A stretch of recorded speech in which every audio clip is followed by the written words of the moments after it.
Bà số đấy tôi sẽ xuống để làm đàn channel nhóm bạn họ số quán hay là tới nên nhóm bạn xôm bộ srai vì ạch hạ và giáo thì kẹp ra khăn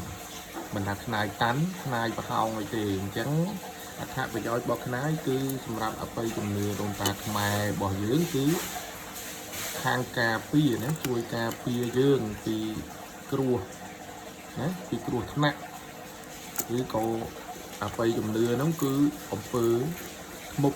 vừa ấy đắng cứ chi riêng đấy thì cà phê dương ngã đại pra này tán rồi cọc này và hồng cái đói sắt sân làm viên tầm nòm là về dương to mặt mán nắng tập hiệp bao viết có tam đằng đài ấy tóm cứ tí muối cứ nách hátมันត្រូវគេម្ដាយគេ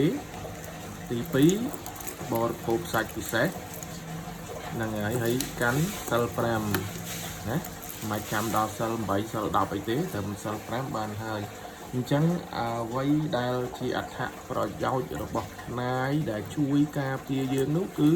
វិជារាល់គ្រោះថ្នាក់ទាំងឡាយដែលកើតមានឡើងមកលើយើងណានេះគឺគេហៅថាផ្នែកមួយនេះគេហៅផ្នែកវ៉ផ្នែកវ៉វាមានរាងសន្តានហ្នឹងកោងអញ្ចឹងស្ដើងរាងស្ដើងផ្នែកវ៉ណានេះគេហៅផ្នែកប្រយុទ្ធផ្នែកប្រយុទ្ធនេះក្រាស់ណាហើយធំ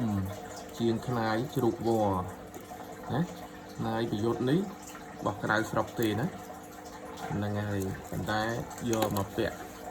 មិនថាផ្នែកក្នុងស្រុកផ្នែកក្រៅស្រុកក៏ដោយកុំប្រកាន់ណាអ្នកជំនឿ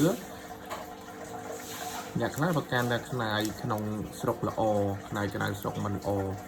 មិនចឹងទេណាតែយើងជឿមួយណាដែលឲ្យយើងសំប្រកបការពារយើងនិងឲ្យយើងចម្រុងចម្រើន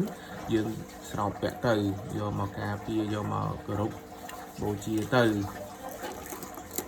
ហើយនេះជាថ្មសំលៀងជ្រូកព្រៃណាថ្មសំលៀងជ្រូកព្រៃនេះថ្មសំលៀងដែរណាមានយ៉ាងពួននៅខាងក្នុងណាមានយ៉ាងពួននៅក្នុងនេះរបស់ខ្ញុំពាក់តខ្លួនទេហើយនេះក៏ជាផ្នែកណាផ្នែកនេះវាជាបែកបាក់ណាវាបាក់មិនមែនផ្នែកកាច់ដោយខ្លួនឯងទេគឺមនុស្សអ្នកកាច់អញ្ចឹងមិនមែនថាឲ្យតែផ្នែកកាច់ជ្រូកកាច់សិតតែល្អទាំងអស់ទេមិនមែនទេអញ្ចឹងអ្វីដែលចម្រុងឲ្យយើងចម្រុងចម្រើនចាំយើងជឿណាអានេះផ្នែកដែរណាយកពីខាងសរិនមកពីដើមវែងតែខ្ញុំកាត់យកទៅឆ្លាក់ណាហើយនេះគឺឆ្អឹងដំរីសាងជារូបស៊ីវលីណាព្រះស៊ីវលីឆ្អឹងដំរីបានពីមិត្តភ័ក្តិមកបាទអញ្ចឹងអត្ថប្រយោជន៍របស់ផ្នែកជ្រូកគឺមានតែប៉ុណ្ណឹងហើយហ្នឹងហើយអរគុណសម្រាប់ការតាមដានហើយទស្សនាហើយរបស់ខ្ញុំហៅសវណ្ណបាទអរគុណច្រើន